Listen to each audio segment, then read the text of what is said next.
ಚಿತ್ರನಟಿ ರಣ್ಯಾರಾವ್ನ gold ಸ್ಮಗ್ಲಿಂಗ್ನ ಕುರಿತಂತೆ ಕರ್ನಾಟಕದಲ್ಲಿ ಬಹಳ ದೊಡ್ಡ ಪ್ರಮಾಣದಲ್ಲಿ ಅನುಮಾನಗಳು ದಿನದಿಂದ ದಿನಕ್ಕೆ ಹೆಚ್ಚಾಗ್ತಾ ಇದೆ. ಮೊನ್ನೆ ದುಬೈನಿಂದ ಬಂದಾಗ 14 kg ಬಂಗಾರ ಸಿಕ್ತು ಅನ್ನುವಂಥದ್ದು ಇವತ್ತು ಗೊತ್ತಿರುವಂಥದ್ದು.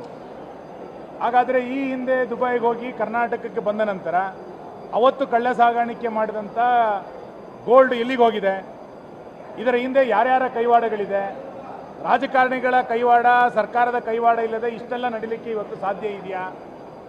ಒಂದು ಸರ್ಕಾರ ಶಾಸಕರುಗಳಿಗೆ, ಮಂತ್ರಿಗಳಿಗೆ, ಹಿರಿಯ ಅಧಿಕಾರಿಗಳಿಗೆ ಪ್ರೋಟೋಕಾಲನ್ನು ಕೊಡುವಂಥ ಸರ್ಕಾರ, ಒಬ್ಬ ಹಿರಿಯ ಅಧಿಕಾರಿಯ ಮಗಳಿಗೆ ಸರ್ಕಾರ ಪ್ರೋಟೋಕಾಲನ್ನು ಕೊಡುತ್ತೆ ಅಂತಂದರೆ ಈ ಸ್ಮಗ್ಲಿಂಗ್ನಲ್ಲಿ ಪರೋಕ್ಷವಾಗಿ ಸರ್ಕಾರವೇ ಮುಂದೆ ನಿಂತು ಮಾಡ್ತಾ ಇದೆಯಾ ಅನ್ನುವಷ್ಟರ ಮಟ್ಟಿಗೆ ಅನುಮಾನಗಳು ಇವತ್ತು ದಟ್ಟ ಆಗ್ತಾ ಇದೆ.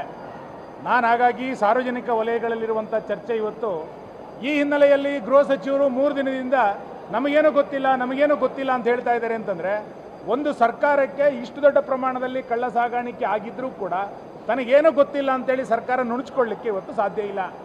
ಪೊಲೀಸ್ ಅಧಿಕಾರಿಗಳ ಪ್ರೋಟೋಕಾಲ್ನಲ್ಲೇ ಈ ಹಗರಣ ಅಥವಾ ಈ ಸ್ಮಗ್ಲಿಂಗ್ ಇವತ್ತು ನಡೆದಿರುವಂಥದ್ದು. ಸರ್ಕಾರ ಅಥವಾ ಸಚಿವರು ಇದನ್ನು ತಪ್ಪಿಸ್ಕೊಳ್ಳಿಕ್ಕೆ ಸಾಧ್ಯ ಇಲ್ಲ. ತಕ್ಷಣ ಇದರ ಹಿಂದೆ ಯಾರ್ಯಾರಿದ್ದಾರೆ ಅನ್ನುವಂಥದ್ದನ್ನು ಇವತ್ತು ಬಹಿರಂಗ ಆಗಬೇಕು.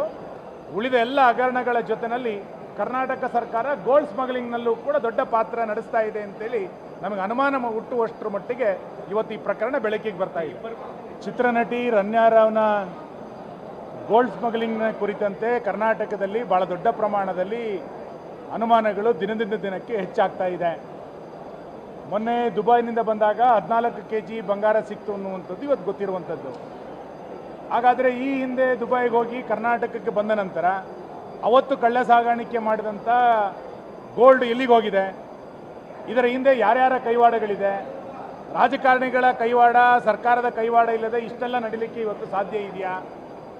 ಒಂದು ಸರ್ಕಾರ ಶಾಸಕರುಗಳಿಗೆ, ಮಂತ್ರಿಗಳಿಗೆ, ಹಿರಿಯ ಅಧಿಕಾರಿಗಳಿಗೆ ಪ್ರೋಟೋಕಾಲನ್ನು ಕೊಡುವಂಥ ಸರ್ಕಾರ, ಒಬ್ಬ ಹಿರಿಯ ಅಧಿಕಾರಿಯ ಮಗಳಿಗೆ ಸರ್ಕಾರ ಪ್ರೋಟೋಕಾಲನ್ನು ಕೊಡುತ್ತೆ ಅಂತಂದರೆ ಈ ಸ್ಮಗ್ಲಿಂಗ್ನಲ್ಲಿ ಪರೋಕ್ಷವಾಗಿ ಸರ್ಕಾರವೇ ಮುಂದೆ ನಿಂತು ಮಾಡ್ತಾ ಇದೆಯಾ ಅನ್ನುವಷ್ಟರ ಮಟ್ಟಿಗೆ ಅನುಮಾನಗಳು ಇವತ್ತು ದಟ್ಟ ಆಗ್ತಾ ಇದೆ.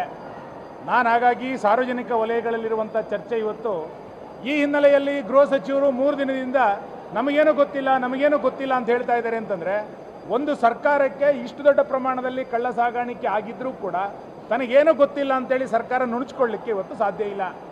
ಪೊಲೀಸ್ ಅಧಿಕಾರಿಗಳ ಪ್ರೋಟೋಕಾಲ್ನಲ್ಲೇ ಈ ಹಗರಣ ಅಥವಾ ಈ ಸ್ಮಗ್ಲಿಂಗ್ ಇವತ್ತು ನಡೆದಿರುವಂಥದ್ದು. ಸರ್ಕಾರ ಅಥವಾ ಸಚಿವರು ಇದನ್ನು ತಪ್ಪಿಸ್ಕೊಳ್ಳಿಕ್ಕೆ ಸಾಧ್ಯ ಇಲ್ಲ. ತಕ್ಷಣ ಇದರ ಹಿಂದೆ ಯಾರ್ಯಾರಿದ್ದಾರೆ ಅನ್ನುವಂಥದ್ದನ್ನು ಇವತ್ತು ಬಹಿರಂಗ ಆಗಬೇಕು. ಉಳಿದ ಎಲ್ಲ ಹಗರಣಗಳ ಜೊತೆಯಲ್ಲಿ ಕರ್ನಾಟಕ ಸರ್ಕಾರ ಗೋಲ್ಡ್ ಸ್ಮಗ್ಲಿಂಗ್ನಲ್ಲೂ ಕೂಡ ದೊಡ್ಡ ಪಾತ್ರ ನಡೆಸ್ತಾ ಇದೆ ಅಂತೇಳಿ ನಮಗೆ ಅನುಮಾನ ಹುಟ್ಟುವಷ್ಟರ ಮಟ್ಟಿಗೆ ಇವತ್ತು ಈ ಪ್ರಕರಣ ಬೆಳಕಿಗೆ ಬರ್ತಾ ಇದೆ.